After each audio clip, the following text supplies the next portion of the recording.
भाइयों और बहनों, आज जनहित में सूचना जारी की जाती है कि आज से अंधभक्तों के नए बाप नफ्ताली बेनेट इजराइल के नए प्रधानमंत्री होंगे, क्योंकि इन्होंने पहले ही दिन प्रधानमंत्री बनते ही मुसलमानों पर हमला कर दिया है। तो दोस्तों, अगर आप भी ऐसा ही सोच रहे हैं कि नफ्ताली बेनेट ने जो पहले ही दिन हमला कर दिया है ये इजराइल के प्रधानमंत्री और नए प्रधानमंत्री और अंधभक्तों के नए बाप की वजह से हुआ है, तो आप गलत सोच रहे हैं। दोस्तों, स्वागत करता हूं आपका डेली वर्ल्ड रिपोर्ट चैनल पर। मैं उवैस करनी आपके सामने दुनियादारी शो लेकर हाजिर हुआ हूं। दुनियादारी शो में हम बात करेंगे आज इजराइल ने जो फिर से गज्जा पर, फिलिस्तीन पर जो एयर स्ट्राइक की है उसकी क्या वजह रही है कि जब युद्ध विराम हो गया था, इजराइल की तरफ से सीज फायर का ऐलान कर दिया था, फिर उसके बाद जैसे ही इजराइल का प्रधानमंत्री बदला, जैसे ही नया प्रधानमंत्री आया, फौरन इजराइल ने अपने सीज फायर को, अपने युद्ध विराम के वादे को तोड़कर फिलिस्तीनी मुसलमानों पर हमला कर दिया।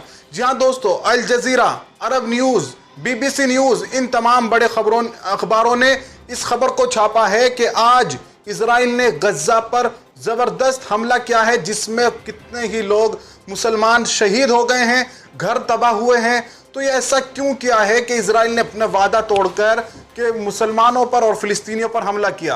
अंधभक्तों का कहना है, अंधभक्तों के आने वाले नए बाप नफ्ताली बेनेट ने ऐसा किया है।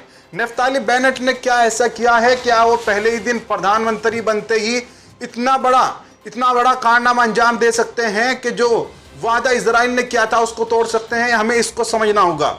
दोस्तों, ऐसा नहीं है।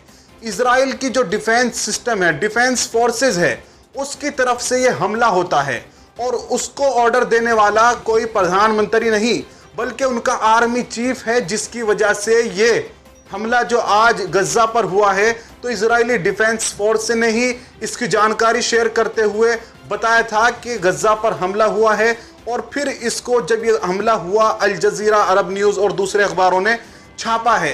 तो इजरायली प्रधानमंत्री जो बने हैं नफ्ताली बेनेट, ये तो नहीं कहा जा रहा है कि उन्होंने हमला नहीं कराया।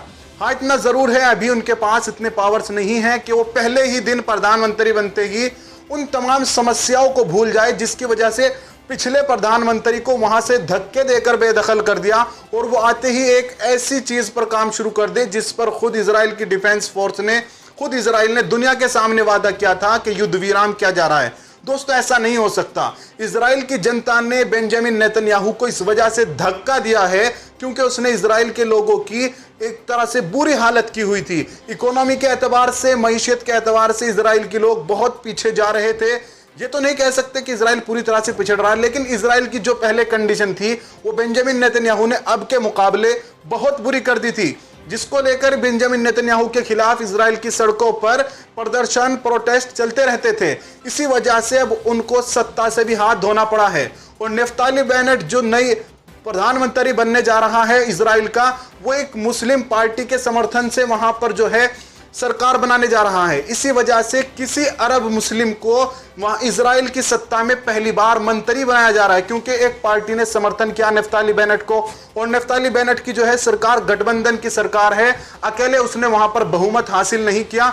तो राम पार्टी जो है, जो मुसलमानों की पार्टी है इजराइल के अंदर, और जो ये कहती है कि फिलिस्तीन को उसका हक दिया जाए और उसको आजाद किया जाए, लेकिन जो दूसरी पार्टी है जो जिसके साथ गठबंधन किया नफ्ताली बेनेट की, इससे पहली वीडियो में भी हमने बताया था कि नफ्ताली बेनेट की पार्टी सख्त कट्टर पार्टी है कि फिलिस्तीन को बर्बाद किया जाए। अब क्यों उन्होंने गठबंधन किया है? सिर्फ इसलिए कि बेंजामिन नेतन्याहू को धक्का दे सके, तो वो उनकी मसलियत है। इसी वजह से ही एक मुस्लिम मंत्री वहां पर बना दिया गया है, क्योंकि मुसलमानों ने अपनी सीटें नफ्ताली बेनेट को दी थी। तो नफ्ताली बेनेट पहले ही दिन ऐसे काम नहीं कर सकते, बल्कि वो उन कामों पर ध्यान देंगे जिनकी वजह से बेंजामिन नेतन्याहू को धक्का दिया गया है, ताकि नफ्ताली बेनेट को भी वहां की जनता धक्का ना दे दे, सत्ता से बेदखल ना कर दे। तो जो हमला हुआ है वो इजरायली डिफेंस फोर्स जो है उसकी तरफ से हुआ है। आर्मी चीफ जो है उसका ऑर्डर पर यह सब किया गया है। बहरहाल खबर यह बतानी थी कि गज्जा पर फिर से इस जालिम इस्राएली फौज ने हमला शुरू कर दिया है। पिछले कई दिनों से मुसलसल खबरें आ रही थी कि मस्जिद अक्सा में झड़प हुई है, मस्जिद अक्सा के अंदर फौज घुस गई है और फिलिस्तीनियों के साथ मारामारी की है।